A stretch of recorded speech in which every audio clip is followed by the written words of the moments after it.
We are living at the peak of information age right now. There is data everywhere. Now, this is particularly challenging for professional analysts whose job is to make sense of unstructured information from different sources. Now, traditional screens, even with bigger monitors, can fall short when it comes to viewing and organizing hundreds of documents at once.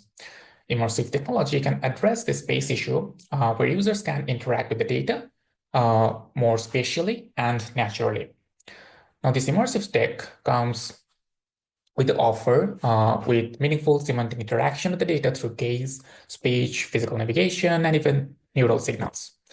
For this work, we focus solely on the gaze data because it's built into most headsets, it's non-invasive, and where people look at can tell a lot about what they're thinking.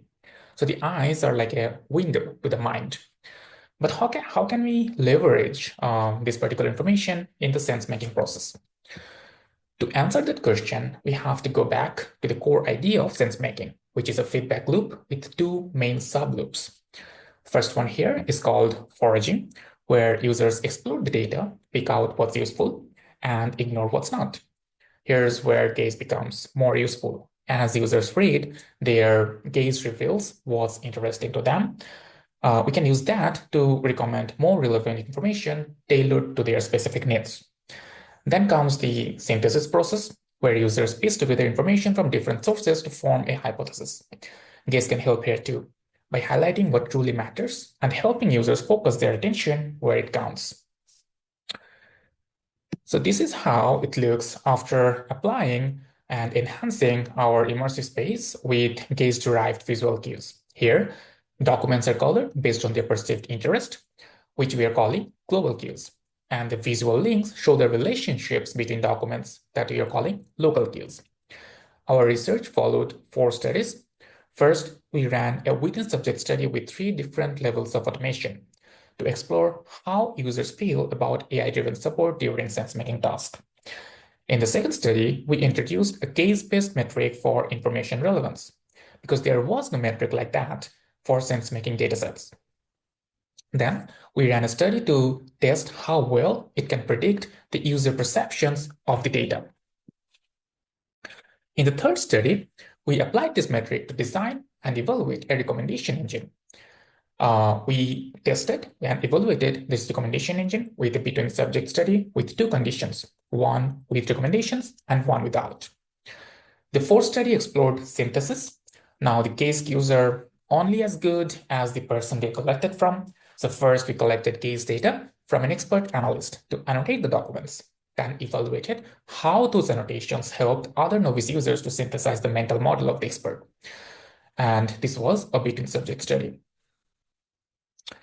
From study 1, we found that automation can help, but users still want the control to intervene if they want. Study 2 confirmed that gaze score aligns with the gaze user perceived information relevance. The plots here show that gaze score derived information, important words, were found to be more relevant by the users. In study 3, we found that our recommendations helped users stay on track by reading only the essential information. We observed that our recommendations strive to be more precise at the cost of recall, meaning that they might have missed some relevant information, but they hardly ever misguided users with irrelevant data. In study 4, novice users synthesized information annotated by experts' gaze data.